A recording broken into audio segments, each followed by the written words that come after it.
भगवान श्री कृष्ण के एक से बढ़कर एक भक्त हुए हैं। ध्रुव, प्रहलाद, सुदामा से लेकर सूरदास, रसखान, मीराबाई तक एक से बढ़कर एक भक्त हुए हैं जिनकी भक्ति की मिसाल दी जाती है। भक्त वत्सल भगवान श्री कृष्ण कब किस पर कृपा करते हैं कहा नहीं जा सकता। श्री कृष्ण की भक्ति करने वाला सदैव प्रसन्न रहता है और इसीलिए पूरी दुनिया में कृष्ण भक्त एक अलग ही पहचान बनाए हुए हैं। भगवान श्री कृष्ण की भक्ति करने वाले भारत में ही नहीं बल्कि संपूर्ण विश्व में मौजूद हैं। सभी कृष्ण भक्त इस कदर भक्ति में लीन है कि उन्होंने अपना जीवन ही सनातन धर्म को समर्पित कर दिया है। इनमें से कुछ भक्त ऐसे भी हैं जो स्वयं एक मिसाल बन रहे हैं। जी हाँ दोस्तों, आज के इस वीडियो में हम ऐसे ही एक कृष्ण भक्त से आपका परिचय करवाने वाले हैं जिन्होंने अपना वैभवशाली जीवन भगवान श्री कृष्ण को समर्पित कर दिया। और सबसे आश्चर्य की बात तो यह है कि वो जन्म से ईसाई थे, परंतु कृष्ण भक्ति में उन्होंने धर्म के साथ साथ अपना नाम भी बदल लिया। इसके अलावा वह जो कार्य कर रहे हैं उसे जानकर तो निश्चित ही आप बोल पड़ेंगे कि भक्त हो तो ऐसा। दोस्तों, वीडियो शुरू होने से पहले निवेदन है कि कमेंट में जय श्री कृष्ण अवश्य लिखें। एक बार फिर से स्वागत है आप सभी का सर्वो सनातन पर और मैं हूं आपके साथ आपका दोस्त चेतन वशिष्ठ। फोर्ड कंपनी से तो आप सभी अच्छी तरह परिचित होंगे। इस कंपनी की कार खरीदना न केवल भारत में बल्कि दुनिया के तमाम देशों में एक शान की बात माना जाता है। इस कंपनी के मालिक हैं अल्फ्रेड फोर्ड, जिन्हें आजकल अमरीश दास के नाम से जाना जाता है और वे भारत में रहते हैं। अल्फ्रेड फोर्ड से कैसे वो अमरीश दास बन गए, आइए पहले ये जान लेते हैं। फोर्ड का जन्म 22 फरवरी 1950 को अमेरिका के ट्रेडाइड शहर में हुआ था। फोर्ड मोटर्स कंपनी के संस्थापक हेनरी फोर्ड उनके पिता हैं। अल्फ्रेड फोर्ड का जीवन बचपन से ही बौद्धिक, आर्थिक और सामाजिक सभी सुखों से सराबोर था, लेकिन फिर भी उनके मन में एक खालीपन सा हमेशा महसूस होता रहता था और इसी खालीपन को दूर करने तथा मन की शांति की खोज करते हुए 1975 में वह भारत आए। यहाँ उनकी मुलाकात भक्ति वेदांत स्वामी श्रील प्रभुपाद जी से हुई और इसके बाद उनका जीवन पूरी तरह से बदल गया। वो इस्कॉन से जुड़ गए और कृष्ण जाप में लीन हो गए। इसी दौरान उन्होंने हिंदू धर्म अपना लिया व अल्फ्रेड फोर्ड से अमरीश दास बन गए। उन्होंने शर्मिला नामक भारतीय महिला से शादी की जिनसे उन्हें 2 बेटियां हुई जिनके नाम हैं अमृता फोर्ड व अनीशा फोर्ड। अल्फ्रेड फोर्ड ने भौतिक सुख सुविधाओं को त्याग कर कृष्ण भक्ति के लिए अपना पूरा जीवन समर्पित कर दिया और वह परिवार के साथ भारत में आकर बस गए। कृष्ण भक्त अल्फ्रेड फोर्ड कहते हैं कि जब वह भारत आए और इस्कॉन से जुड़े उन्हें काफी खुशी मिली। वह कहते हैं कि यह देश और सभी राज्य बहुत सुंदर हैं। उन्होंने देश के कई राज्यों में तथा विदेशों में इस्कॉन मंदिर का निर्माण करवाया। सबसे पहले उन्होंने अमेरिका के हवाई द्वीप पर बने कृष्ण मंदिर के निर्माण में आर्थिक मदद की थी। इसके बाद उन्होंने अपने जन्म स्थान वाले शहर में भगवत गीता कल्चरल सेंटर के निर्माण के लिए $5 लाख की सहायता की थी।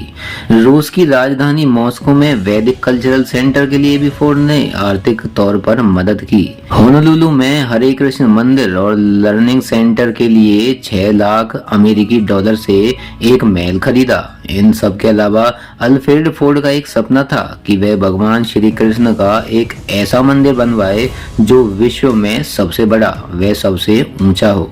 इसके लिए उन्होंने वर्ष 2009 में टेम्पल ऑफ वैदिक प्लेनेटोरियम नामक प्रोजेक्ट शुरू किया और इसी मंदिर के निर्माण के लिए भारत आकर बस गए।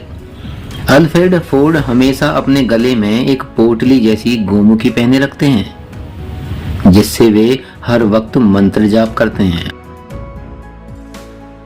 वर्ष 2010 में पश्चिम बंगाल के मायापुर में टेम्पल ऑफ वैदिक प्लेनेटोरियम के निर्माण की शुरुआत हुई और वर्ष 2020 में यह मंदिर बनकर तैयार हो गया तथा मंदिर की फिनिशिंग का कार्य अभी तक चल रहा है। इस मंदिर का नाम चंद्रोदय मंदिर रखा गया है। यह मंदिर अभी तक बने सभी कृष्ण मंदिरों में से सबसे भव्य है।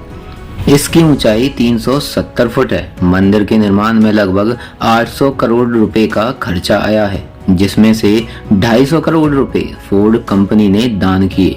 बाकी की रकम चंदे द्वारा इकट्ठी की गई है।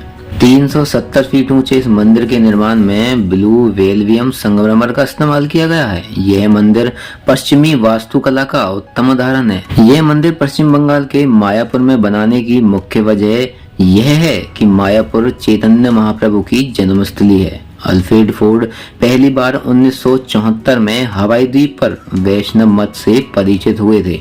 उस समय श्रील प्रभुपाद से वह काफी प्रभावित हुए और ठीक एक वर्ष बाद 1975 में वह भारत आए थे और श्रील प्रभुपाद के दिशा निर्देशन में इस्कॉन से जुड़ गए। फोर्ड कंपनी के अलावा अल्फ्रेड इस्कॉन प्रोजेक्ट तथा टेम्पल ऑफ वैदिक प्लेनेटोरियम के चेयरमैन हैं। दोस्तों, भारत में कबीर दास जी का एक दोहा काफी प्रचलित है और वो है कि दुख में सुमिरन सब करें, सुख में करें न कोय, जो सुख में सुमिरन करे तो दुख काहे का हो।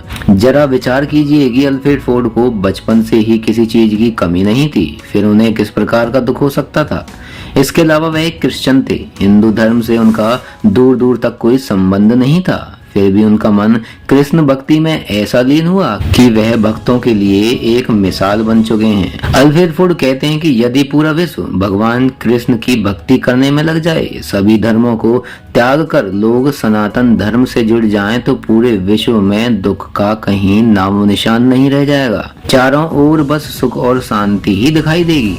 फोर्ड उर्फ अम्बरीश प्रभु हमेशा कृष्ण भक्ति में लीन रहते हैं।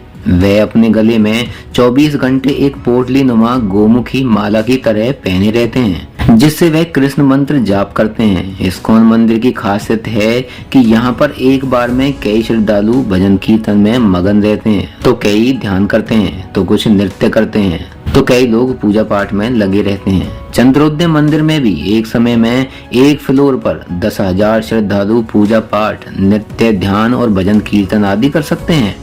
अम्बरीश प्रभु का कहना है कि आचार्य शील प्रभुपाद हमेशा से चाहते थे कि मायापुर में कुछ ऐसा हो जो पूरी दुनिया को आकर्षित कर यहाँ खींच लाए, क्योंकि यह वह स्थान है जहाँ चैतन्य महाप्रभु का जन्म हुआ। यह मंदिर इतना विशाल है कि मंदिर में एक साथ 20,000 लोगों के रुकने ठहरने की व्यवस्था है। इस्कॉन के सभी मंदिरों की तरह यह मंदिर भी सभी धर्म, जाति, संप्रदाय के लोगों के लिए हमेशा खुला है।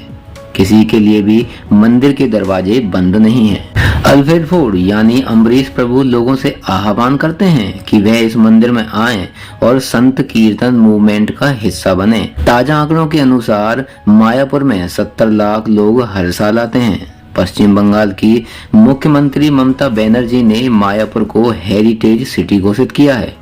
आज की वीडियो आपको कैसी लगी हमें जरूर बताइएगा और इस जानकारी को आगे भी शेयर कीजिएगा। तो मिलेंगे अगली वीडियो में। जय सनातन सर्वो सनातन।